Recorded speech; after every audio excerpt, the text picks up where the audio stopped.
देखो अब हम लोग समझते हैं पीएच मान।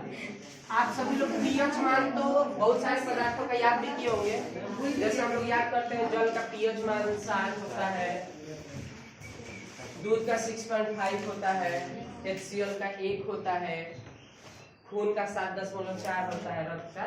तो अलग अलग पदार्थों के पीएच मान हम लोग निकालते हैं। ठीक, तो ये सबसे पहले समझते हैं हम लोग कि पीएच मान होता क्या है और इसे निकालते कैसे हैं और इसका हमारे दैनिक जीवन में, डेली लाइफ में क्या क्या उपयोग है। ठीक है, तो आप सबसे पहले समझिए कि पीएच का फुल नेम जो होता है वो होता है power of hydrogen ion. Power of hydrogen ion ये बताता है कि कोई भी अम्ल को अगर हम आयनित करते हैं तो उसकी सांद्रता, हाइड्रोजन आयन की सांद्रता कितनी है। क्योंकि दुनिया का कोई भी, आर्मीनियस ने भी परिभाषा बताया था कि किसी भी अम्ल को हम जल में अगर घोलते हैं तो वहां से हमें हाइड्रोजन आयन मिलेगा ही मिलेगा। ठीक, तो हाइड्रोजन आयन तो मिलेगा, लेकिन उस हाइड्रोजन आयन की सांद्रता कितनी है, इस बात का पता करने के लिए हम किसका इस्तेमाल करते हैं, पीएच का, पीएच मान के लिए। ठीक है, किसी का अगर पीएच मान अधिक है इसका मतलब उसमें हाइड्रोजन आयन की सांद्रता अधिक है, और पीएच का मान कम है तो हाइड्रोजन आयन की सांद्रता कम है। ठीक, एक बात और, उसके बाद इसको हम लोग निकालते कैसे हैं, तो इसको हम लोग निकालते हैं पीएच स्केल से। किससे निकालते हैं, पीएच स्केल से। आप पूछोगे पीएच स्केल क्या होता है ये समझाइए। तो देखिए पीएच स्केल आप लोग लिटमस पेपर जैसे देखे हैं वैसा ही एक पीएच स्केल होता है।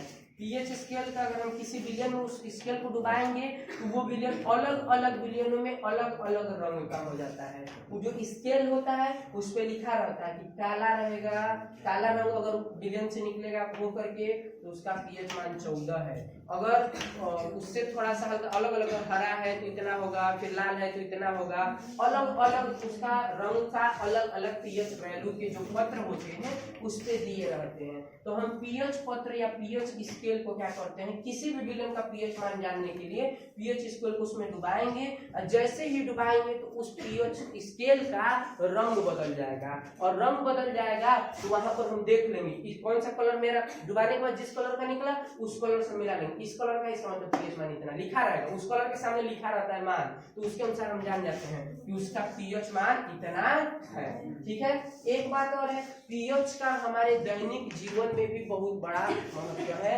योगदान है। जैसे सबसे पहले हम लोग देखते हैं पीएच के पाचन तंत्र में पीएच का महत्व। अब हमारा नेक्स्ट टॉपिक है पीएच का महत्व। पीएच का महत्व हमारे दैनिक जीवन में क्या इसकी इंपॉर्टेंस है, इस बात को आप समझिए। जैसे कि पाचन तंत्र में हम लोग भोजन जो ग्रहण करते हैं वो जैसा भी हम लोग कभी अम्ल खाते हैं, कभी क्षार जो भी है, तो उसको खाने के बाद भोजन को पचाने के लिए हमारे अमाशय में से HCl निकलता है। क्या निकलता है, HCl, हाइड्रोक्लोरिक अम्ल निकलता है, और वह हाइड्रोक्लोरिक अम्ल भोजन को अम्लीकृत कर देता है। अम्लीकृत करने के बाद उसमें बहुत सारे रसायन उस पर कार्य करके उसको फिर पचाते हैं। तो कहने का मतलब क्या है कि भोजन को अगर HCl अम्लीकृत नहीं करता तो भोजन अच्छे से पच नहीं पाता। इसका मतलब उस पीएच का, उस अम्लीय पीएच का हमारे दैनिक जीवन में या पाचन तंत्र में बहुत ही महत्व है। दूसरी बात है, जब हम लोग सुबह सुबह जब जगते हैं तो हम लोगों के मुंह में जितने भी एंजाइम्स या भोजन के पाचन के थ्रू सुबह सुबह दांतों पे अम्ल या मुंह में अम्ल हो जाते हैं। क्या हो जाते हैं, अम्ल, और मुंह हमारा अम्लीय हो जाता है। उस अम्ल को दूर करने के लिए हम लोग क्षार का इस्तेमाल करते हैं। किसका इस्तेमाल करते हैं, क्षार का इस्तेमाल करते हैं, और वो क्षार हमारे दांतों का, जैसे हम दातुन या टूथपेस्ट, नीम का दातुन होता है या टूथपेस्ट जो होता है, उससे जब हम लोग ब्रश करते हैं तो उसमें क्षार मिला होता है। क्या मिला होता है, क्षार। तो हमारा जो अम्लीय, जो खट्टापन है अंदर हमारे मुंह का, उसको कौन खत्म कर देता है, क्षार खत्म कर देता है। तो ये भी हमारे दैनिक जीवन में पीएच का एक महत्व। जी बोलिए।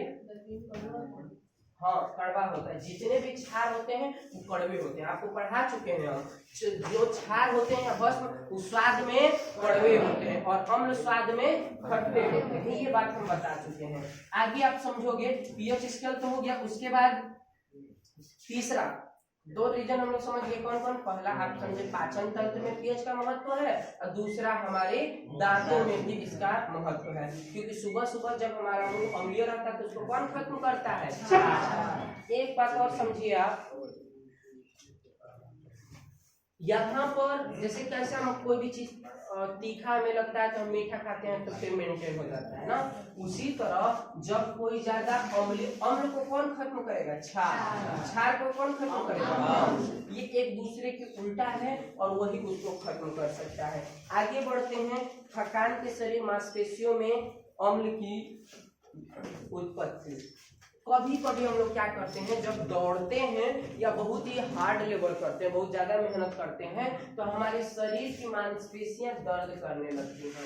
तो आप पूछोगे कि ये दर्द क्यों होने लगता है, तो एक वहां पर एसिड जमा हो जाता है हमारी मांसपेशियों में जिसका नाम है लैक्टिक एसिड। कौन सा, लैक्टिक एसिड।